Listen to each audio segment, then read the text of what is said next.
Now that we've cut our lids, we're able to put them over the top and the bottom of the rain stick. We only want to do one right now because we have to put the rice into the rain stick. So it's very important to remember that sometimes this step, since there's a continuity of cutting the lids and then putting them on with the masking tape, sometimes you forget and you end up putting both of the lids on, which is obviously a major problem because we still need to put the rice inside.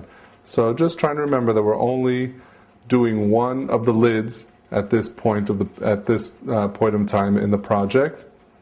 And the way we do that is we place the lid right over the bottom of the rain stick, and it should sit right onto the bottom because the thickness of the roll will prevent it from going inside. So it should be pretty close to the exact diameter of the paper towel roll.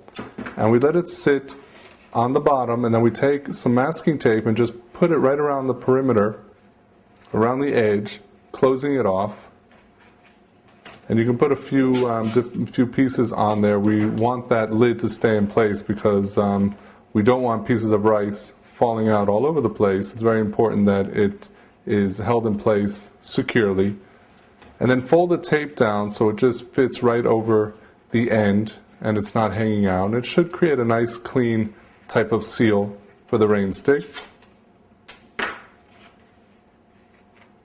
Once you've covered the entire perimeter of the circumference of the rain stick, you can go ahead and start putting tape right along the bottom.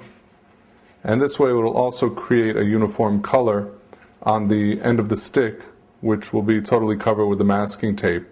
So now I've shown you how to place the lid and seal it with masking tape onto the end of the rain stick, preventing any of the rice from falling out.